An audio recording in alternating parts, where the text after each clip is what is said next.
Richard Arena is going to come up here and give you a little thing. And please, if you hold your questions to the end, and then we're going to let him have questions, and then I'm going to show a short video by Publius if we get to it. If we don't get to it because we got a lot of questions, it's okay.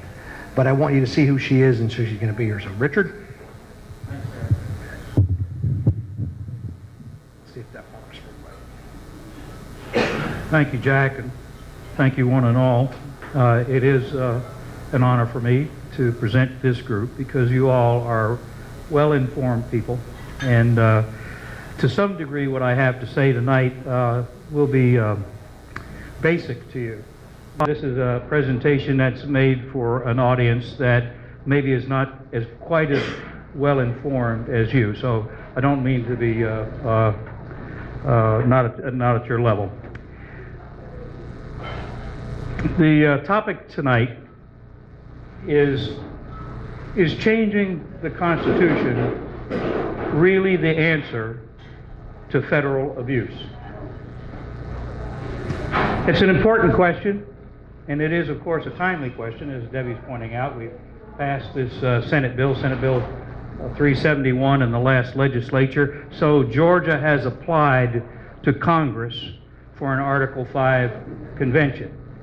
It depends on how you want to count the states that have applied. There's no real agreement on it. What happens is states have applied since the very beginning, and of course it's supposed to be two-thirds of the states. If two-thirds of the states request a convention, an Article 5 convention, then Congress is supposed to call one. But the rules for that have not been set out in the Constitution, so Congress sort of makes the rules as they go along. And there's, you know, it's like, well, it has to be about the same subject, or can an application for an Article 5 convention, can it be rescinded, or does it age and go away after a period of time? All these things are really not spelled out in the Constitution, so the federal government counts it the way it wants to. But right now, we may be as close as 2 more states, and we've got 2/3, depending upon how Congress wants to count it. When you say Congress wants to count it, who are you talking about in Congress? Is it down all the way to 1 person? That's another good question. There's nothing set out in the Constitution that says, it just says the Congress. Some people send their applications to the Senate, some people send it to the House, some people send it, I don't know, to the Sergeant at Arms. You know, it goes, and they don't have a really good count on them, because they're stored in different places. It's really not well administered. It's been 4 years. It's been 4 years since the silent majority finally found its voice. Obamacare was a bridge too far. And suddenly all those folks, all of us who were quiet for so many years, we watched, we saw the stuff coming through the news media and the entertainment media. We saw what was going on in the educational institutions. We saw what was going on in our courts. And we grumbled among ourselves, and maybe just to ourselves. But Obamacare, that was just one too many. And so on April the 15th, 2010, we gathered in City Parks. I know I went with a friend of mine in Roswell Square. And then we went on down to the state capitol, and there were several thousand people down there with Sean Hannity, if anybody was down there that day.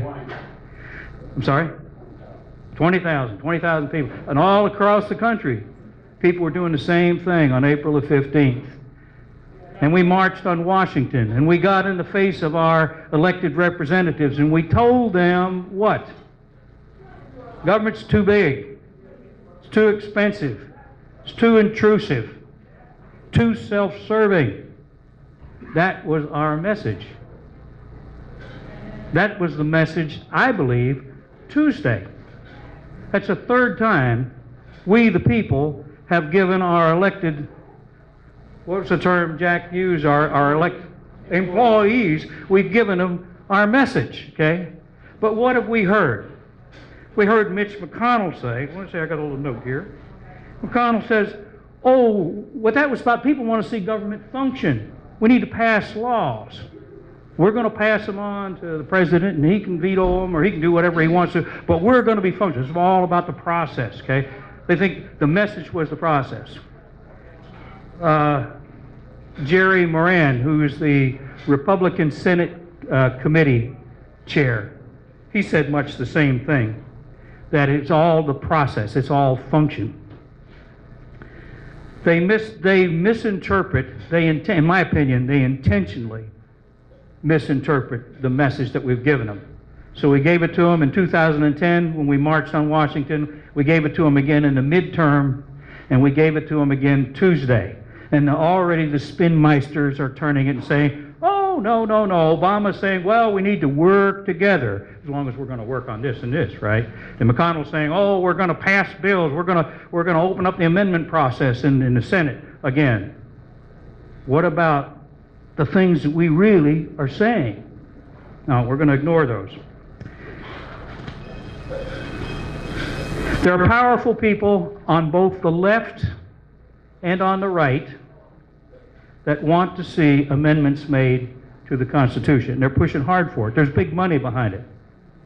On the left, you got Soros money, and on the right, you got, I'm not sure who is behind Citizens for Self-Governance, but there's big money behind that as well. And it's terribly naive. It is terribly naive for anyone in the Convention of States movement, if you will, project, to think that people on the left are not going to have a voice if we were, in fact, to have an Article 5 convention. What do we on the right want? We want smaller government. We want it less intrusive. We want it less expensive. And we want it obedient to the Constitution. Would you agree? So what do people on the left want? Well, they want to control or limit political speech. They want to codify hate speech. They want abortion rights. They want to diminish the Second Amendment, the Fourth Amendment, the Fifth Amendment, the 10th Amendment. They want to make those things that are now unconstitutional that the federal government does, they want to make those constitutional. So if we do have an Article 5 convention, one wonders if they're not going to have any voice. People on the left, there's not going to be any compromises. That's terribly naive. What I'm going to do now, friends, is I'm going to share with you the presentation that I gave in Coweta County when I, quote-unquote, debated Jacqueline Peterson, the director of the Convention of the States project here in Georgia. Actually, this is also the presentation that I gave up in Ellijay to the Tea Party leaders at the quarterly meeting up there. And I began it, and I'll do the same thing here. I began it this way. Is the government of the United States operating significantly beyond the bounds of the Constitution? It is, okay. Does that matter? It matters, okay. Third question. Is the principle articulated in the Declaration of Independence that, quote, governments are instituted among men, deriving their just powers from the consent of the governed, that whenever any form of government becomes destructive of these ends, it is the right of the people to alter or abolish it. Is that valid today? It's not a one-off kind of thing that only in the late 18th, no. It's still valid. That is the base. That comes before the Constitution, the Declaration of Independence. It literally did, historically. Advocates for an Article 5 convention contend that federal abuse of America's rights, freedoms, and property is due to a lack of clarity in the enumerated powers set out in Article 1, Section 8 of the Constitution. They argue that the remedy is to make changes to the Constitution that clarify and place additional limits on federal jurisdiction and powers. That's a direct quote from their website. When I first heard about the current push for a convention to propose changes to the Constitution to keep the government within the bounds of the Constitution, I didn't take it too seriously because, as Debbie indicated earlier, similar attempts were made in the 1960s and the 1980s, both times coming within 2 states of the Congress having to call for a convention of the states. Well, that's incorrect to say a convention of the states. Article 5 does not say it is a convention of the states. It just says that Congress calls a convention if the states ask for it. However, when Georgia adopted Senate Bill 371 and reapplied to Congress to call for a convention, quote, for the purpose of proposing an amendment to the Constitution and other purposes, I started taking the matter seriously and began researching. This notebook here is just some of the research. Ironically, I found the arguments offered by the Convention of the States Project to justify the need for changes to the Constitution actually reveal that amendments cannot address the real problem. Meanwhile, the proven remedy for federal abuse, advocated by Madison, Jefferson, and Hamilton, and by the way, is currently being employed by more than half the states, including Georgia, is casually dismissed by Convention of the States advocates. Convention of the States' central argument that changes to the Constitution are needed to clarify the meaning of the enumerated powers is what's known in formal debate as ignorantio enlice, which means an argument with an irrelevant conclusion. You'll see what I mean. Michael Farris, the leader of the Convention of the States Project, writes, the federal government has, quote, gradually amassed overwhelming power that is clearly outside the bounds that the framers intended when they wrote the Constitution. You get it? He said it is clearly outside the boundaries that the framers intended, right? So, if it's clearly outside, it can't be a matter of needing clarification. So what is the real problem? Unwittingly, Mr. Farris reveals that it is the government deliberately misconstrues the Constitution when he writes the following. The two most abused provisions of the Constitution, the Interstate Commerce Clause and the General Welfare Clause, have been amenable to abuse because they were not written tightly enough to effectively implement the drafter's intention. So I got out my dictionary and I looked up abuse. It said exploitation or manipulation. Those are acts of deliberate acts. So what he's saying is that the government is deliberately misinterpreting the Constitution. So as we see from Mr. Farris's own words, the problem is not a lack of clarity, it is a matter of intentional abuse, and I might in need of an appropriate counterbalancing check. If the government's overreach of its delegated powers was simply due to an ambiguous exposition of two clauses, then clarification would be appropriate. But when the government chooses to parse words in order to rationalize the exercise of powers not granted, that is a problem of a very different sort, and one unlikely to be remedied by wordsmithing. For as Plato once said, good people do not need laws to tell them to act responsibly, while bad people will find a way around the laws. That is as true today as it was in the 4th century BC. For the first 125 years after the Constitution's ratification, federal judges had little problem understanding the limits of federal power as written and ratified. Then, beginning with Woodrow Wilson's administration in 1913, the Constitution started to be interpreted as a living document, right? Which is to say, its meaning is not discovered through a literal or commonsensical reading, or for that matter, by reading Madison, Hamilton, and Jay's elucidations in the Federalist Papers, but the meaning of a so-called living Constitution is determined by the imposition of the personal views of those in power. Its might makes right. That's what it comes down to. Whoever has the power determines what the Constitution says. That's what a living Constitution is. Wilson, our second progressive president, expressed open contempt for the founders and argued that the meaning of the Constitution should be interpreted by judges, not based on its words, because in his view, government as structured in the Constitution was insufficient for the challenges of the modern era. In the progressive view, the executive needs extensive power to act on his own. Sound familiar? Chief Justice John Evans Hughes, who served on the High Court during FDR's administrations, characterized the living Constitution this way: we are under a Constitution, but the Constitution is what the judges say it is. This is almost verbatim what King James, the one they made sign Magna Carta, that's what he said. The law is in my mouth. Whatever I say, that's what the law is. If I said this yesterday, that was the law yesterday. If I say something completely different today, that's the law today. That's what a living Constitution is. In other words, find the right page. I don't know what the other word is. Rule of man, not the rule of law. The very mode of governance the founders fought a long and bloody war to overthrow. The rule of man is the hallmark of dictators, monarchs, and tyrants of whatever title.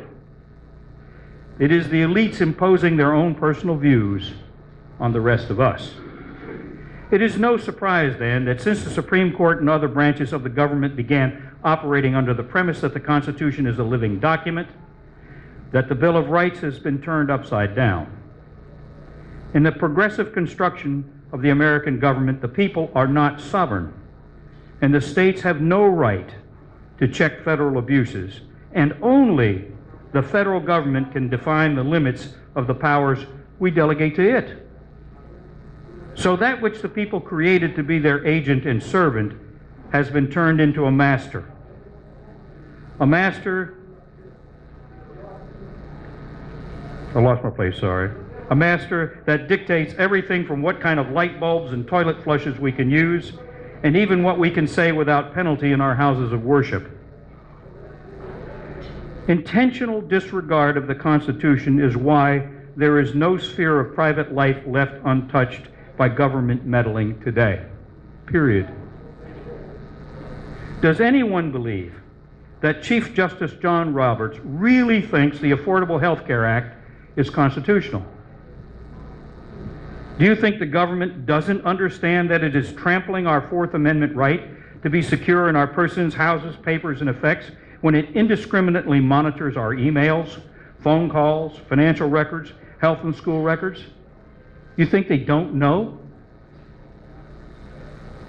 Are Congress, the President, and the Supreme Court unaware that the power to indefinitely detain and even execute American citizens without charges or due process is a blatant violation of our Fifth Amendment unalienable right not to be deprived of life, liberty, or property without due process? Of course they're aware. This is government that deliberately violates and makes a mockery of the Constitution. Given this reality, how can we not consider the possibility, indeed the probability, that the federal government will ignore and twist any new modifications to the Constitution, especially any intended to curb federal power and benefits? Our first priority must be to reestablish the sovereignty of the people, that no matter how the courts, the Congress, or the President twist the powers we delegate, at the end of the day, we reserve the right to define the limits of the government's power, even if it means applying the principle articulated in the Declaration of Independence, a principle that, when necessary, supersedes all others. How that principle is applied depends on the circumstances. It cannot be dictated by the very out-of-control government in need of restraint. Why waste time and effort chasing after a convention that cannot correct the real problem? Intentional disobedience, intentional misinterpretation of the Constitution, when we can apply a remedy that has already begun the restoration of federalism and the rule of law. The solution to which I refer is we, the people, reasserting our sovereignty through the voice of our state governments who are starting to say no to unconstitutional federal acts, and who need to start saying no to federal money that funds state activities that are constitutionally prohibited to the federal government.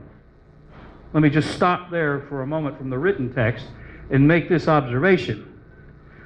Folks down at the Gold Dome are hiding under the skirts of the federal government. They're telling us that they have a balanced budget. Well, in round numbers, Sam, correct me if I'm wrong, the budget for this fiscal year, state money was about 22 billion, give or take. But on top of that, we got another 12 billion in federal bucks. 46 cents of every dollar of federal money that we get is printed or borrowed. So our state legislatures and our governor are hiding under the federal government. They say, oh, those guys up there, they have the unbalanced. We have a balanced budget here. See, our revenues and our expenditures under the state money, that balances out. But what about that 12 billion that you've got that's the hook from Washington?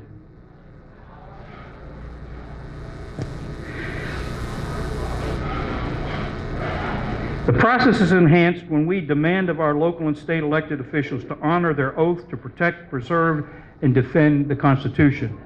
That is a message that we have constantly got to reinforce with our elected officials at all levels. It's not just Washington that's broken, or the state. It's the counties and the cities as well. That's because we were asleep at the switch for many years. We got fat and happy, and the progressives wanted to move the country in a different direction. And if y'all haven't looked at the Frankfurt School and you're not aware of cultural Marxism, I suggest to you that you Google it and find out about it and see in part what happened to our country.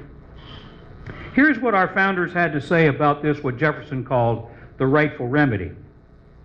He said, but where powers are assumed which have not been delegated, a nullification of the act is the rightful remedy. Madison said this, the states then, being parties to the constitutional compact, and in their sovereign capacity, it follows of necessity that there can be no tribunal above their authority to decide in the last resort whether the compact made by them be violated, and consequently, that as parties to it, they must themselves decide in the last resort such questions as may be of sufficient magnitude to require their interposition. Hamilton said this. Hamilton said, no legislative act contrary to the Constitution can be valid. He also said, state legislatures will jealously and closely watch the operations of this government and be able to resist with more effect every assumption of power than any other power on earth can do.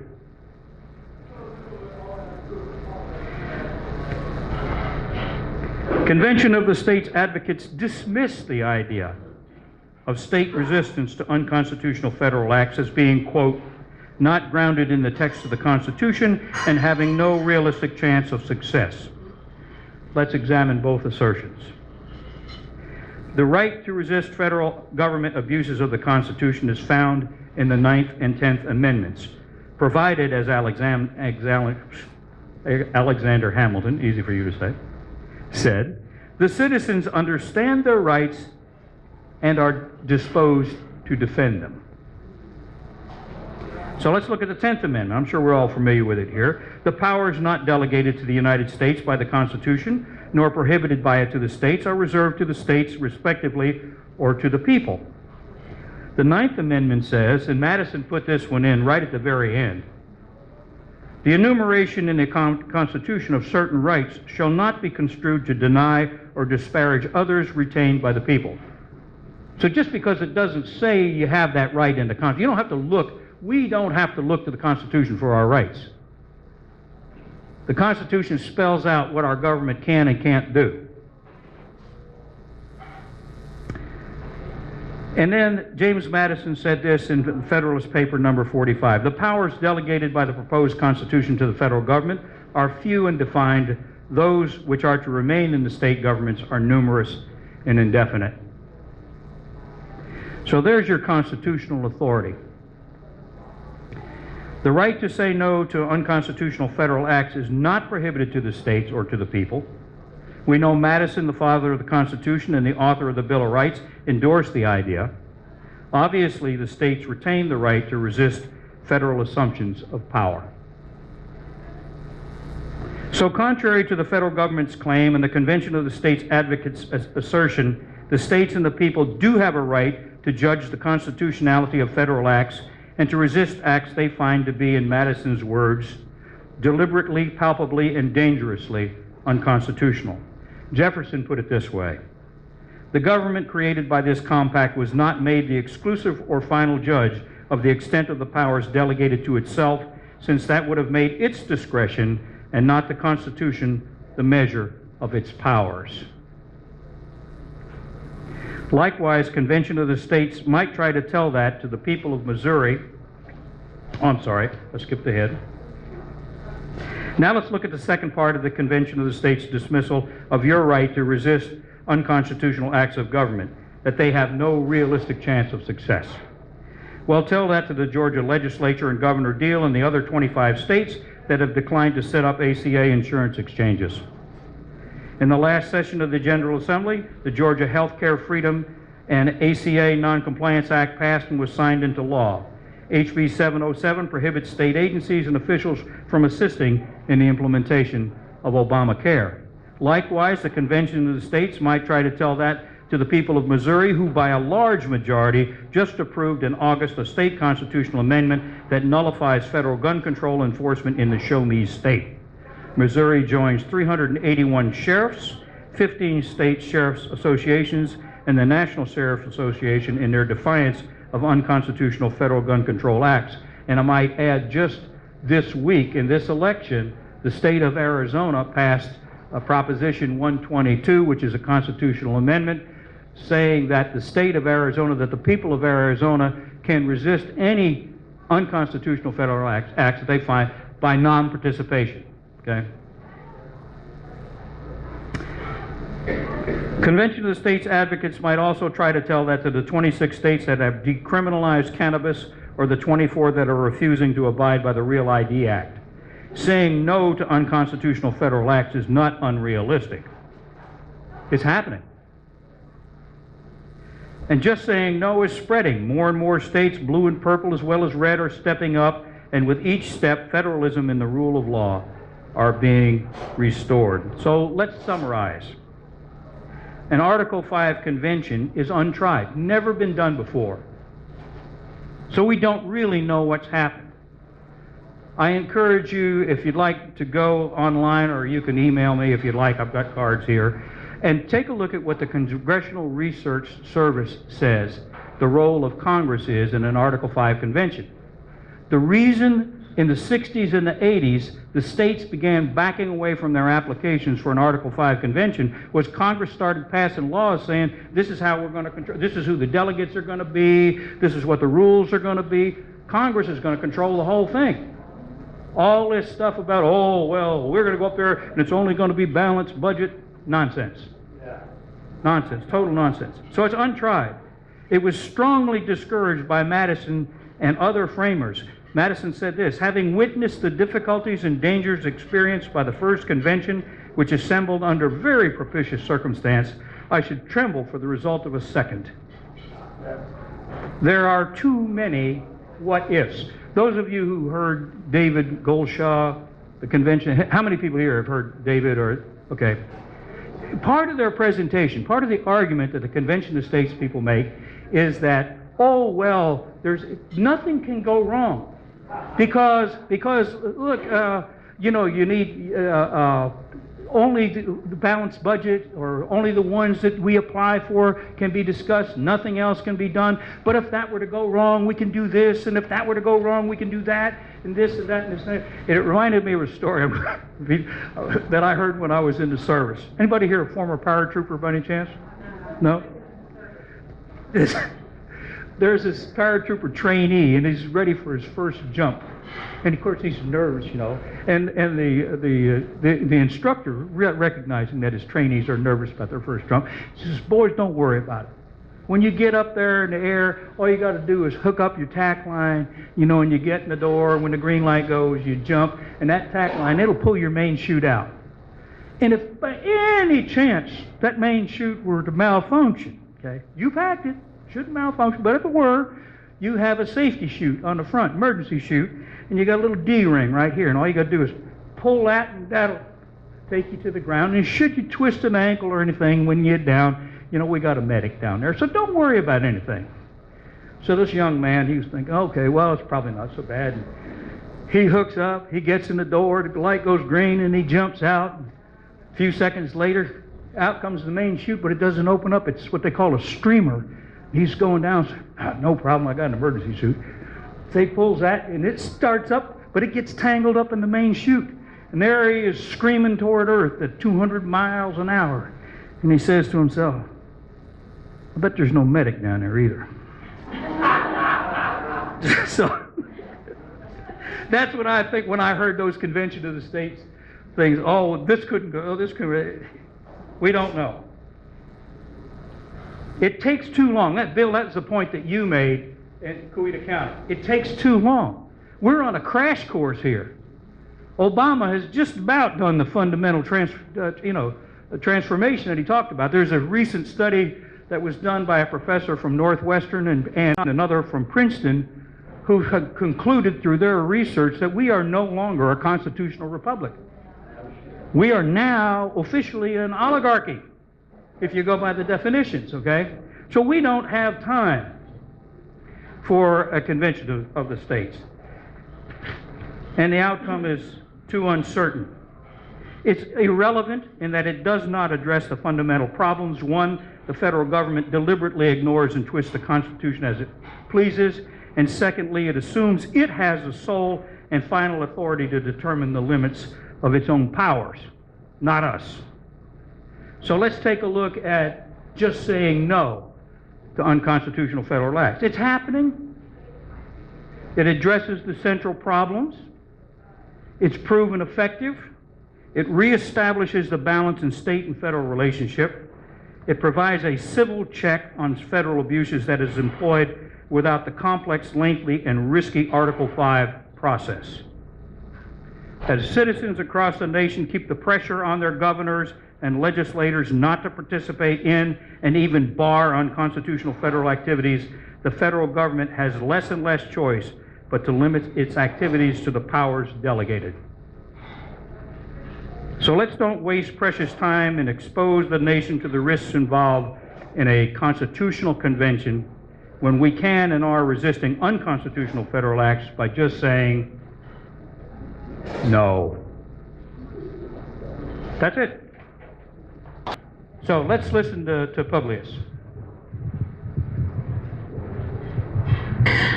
With this Constitution, we created the federal government, a federation of states united for limited and enumerated purposes only, with all other powers reserved by the states or the people. In this little book, we listed the powers delegated to the federal government. It is only with respect to the enumerated powers that the federal government has lawful authority. As we discussed before, and I'll just repeat it because it's important, all our Constitution authorizes the federal government to do for the free at large falls into those four categories listed earlier: military defense, international commerce and relations, immigration and naturalization, domestically create a uniform commercial system, weights and measures, patents and copyrights, bankruptcy laws, money system based on gold and silver, mail delivery and some road building, and four, with some of the amendments, secure certain civil rights. That's it. All other powers are reserved by the states or the people, and the chart you'll be getting illustrates our glorious system on one page. It was our duty to enforce our Constitution and make our public servants obey it. But long ago, we stopped reading our Declaration and Constitution, and because we didn't know what they say, we were unable to do our duty to watch over and discipline our servants. We allowed our servants to bribe us into surrendering our liberties. That was the purpose of the unconstitutional government assistance programs of the early 1900s. Social Security in the 1930s, and Medicare in the 1960s to demoralize us, strip us of personal responsibility, and make us dependents so that we would dance to the tune of our servants instead of making them dance to ours. Their tune is tyranny. Our tune is the liberty enshrined in our Declaration and Constitution. The federal government has ignored our Constitution for 100 years. State governments have ignored it for 100 years. And we, the people who ordained and established it, don't have a clue what it says about anything. That is the problem, universal ignorance of these two documents. But organizations such as the Convention of States say the problem is the Constitution. They say the problem is, the solution is amend the Constitution. Yes, when everybody ignores the Constitution, and we, the people, have no idea what it says about anything, all we need to do is amend it, and all will start obeying it.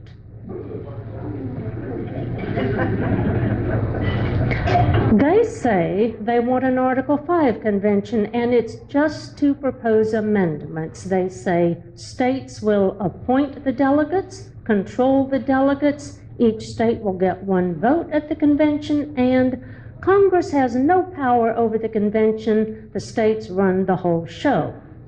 And they say they know this because law professor Rob Natelson says these were the customs followed in conventions he says took place all the time during our founding era.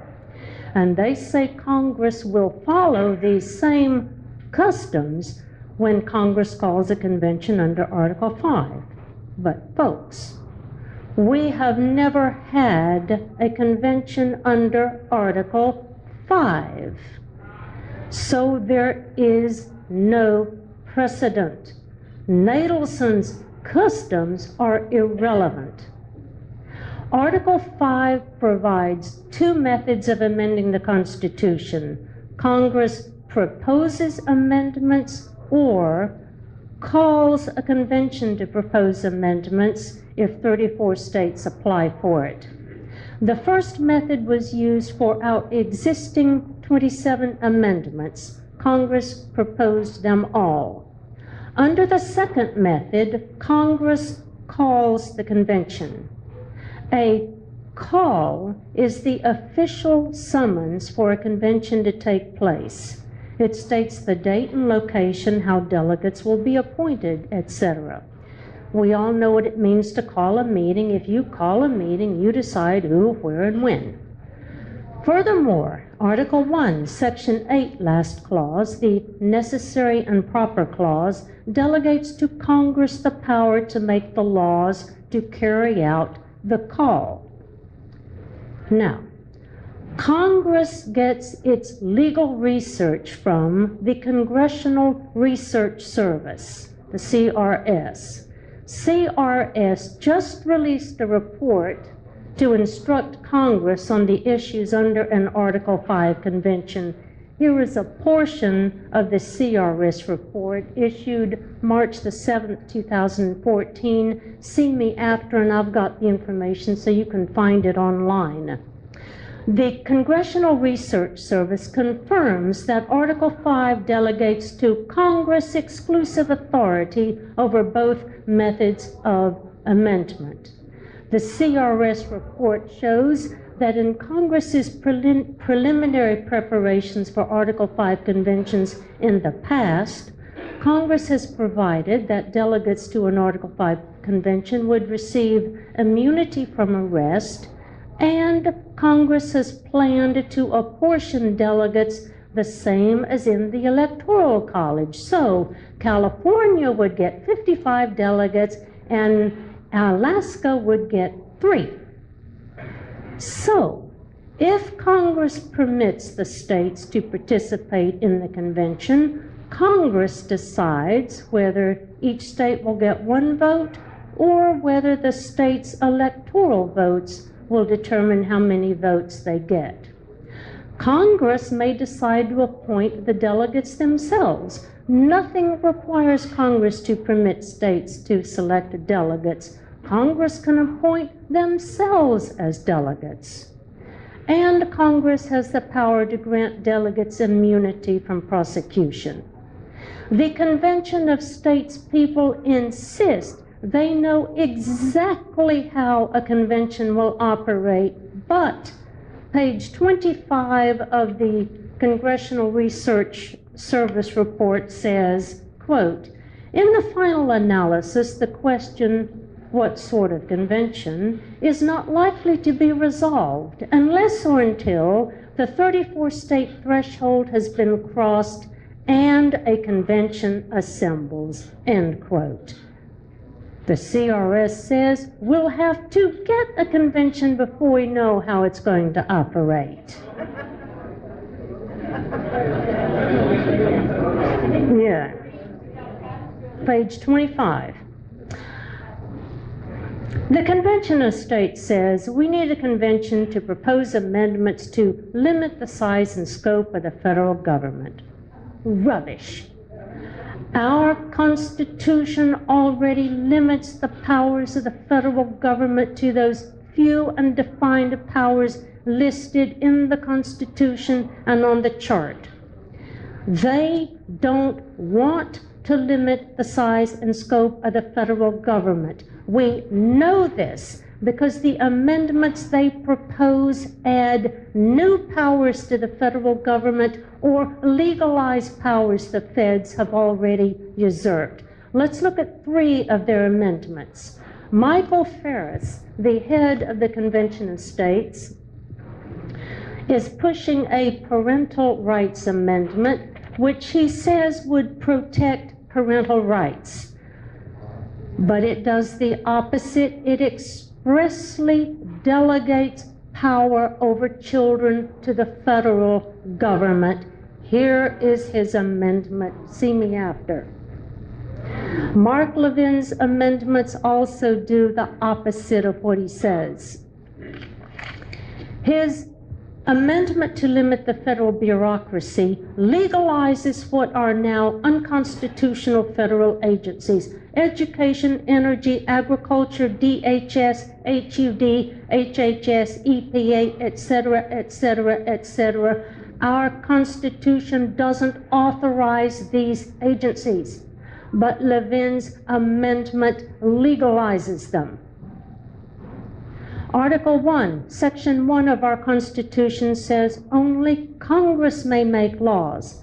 But since Woodrow Wilson, federal agencies have been writing rules. This is the abominable code of federal regulations. All these rules are unconstitutional as outside the scope of powers delegated and as in violation of Article 1, Section 1. But Levin's amendment to limit the federal bureaucracy legalizes these rules and rulemaking. Levin's amendment to limit federal spending is also phony. Our Constitution limits federal spending to the enumerated powers. Most of what Congress may lawfully spend money on is listed on the chart. If you go through the Constitution and highlight the powers delegated to Congress and to the President, you will get a complete list of the objects Congress is authorized to spend money on. That is how our framers controlled spending. But Levin's amendment substitutes a budget for the enumerated powers, and while it pretends to limit spending to revenues, it actually permits Congress to suspend the spending limit and continue to raise the national debt. They are deceptive when they say they want amendments to limit the size and scope of the federal government. Their amendments institutionalize the very abuses they purport to correct. nullify the natural rights of the people, and fundamentally change the constitutional design. Even though our Constitution is not being enforced, it still declares this federal government lawless. The true rule of law is still on our side, but not for much longer if we foolishly allow our Constitution to be rewritten. Convention of States says we must amend the Constitution because people in Washington don't understand it. Rubbish. Our Constitution is so simple that Alexander Hamilton said, "The people are the natural guardians of the Constitution." Federalist Paper number 16, next to the last paragraph. For clauses the Supreme Court perverted, Interstate Commerce Clause, General Welfare, and Necessary and Proper Clause. A quick look in the Federalist Paper shows the original intents. We don't need a convention to draft amendments showing what these clauses mean. Look it up in the Federalist, but I've already done it. It's all in it's all on this one sheet of paper in large type, the original intent of those 3 clauses, and I proved it, and you can have a copy. Convention of States says we must amend the Constitution to restore powers the feds have taken from the states. Rubbish. The 10th Amendment says all powers not delegated to the federal government by the Constitution are reserved to the states or the people. What happened to those reserved powers? The states sold them to the federal government. God gave parents the duty to educate their children, but state governments ripped this sacred duty from parents and forced their children into government schools, and now into federal education schemes such as Common Core. They did it for the federal grant money. DHS is nationalizing local and state law enforcement. DHS answers to Obama. Who issues your driver's licenses? Do you know about the fusion centers in every state? The states acquiesced in this takeover. They did it for the federal funds and the free combat equipment. Why do they want combat equipment? Thanks to state governments, Obama is getting a national police force, the Obama version of the East German Stasi, and we are losing local control of law enforcement.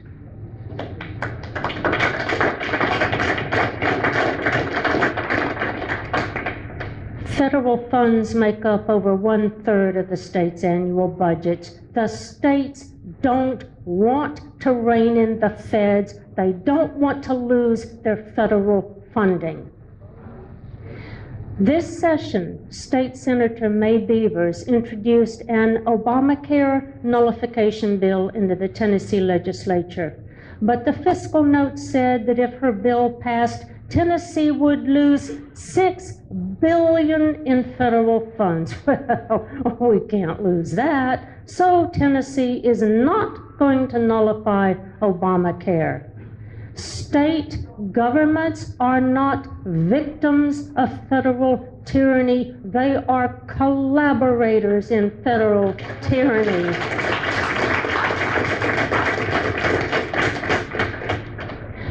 For 50 years, progressives have tried to get an Article 5 convention, but we stopped them.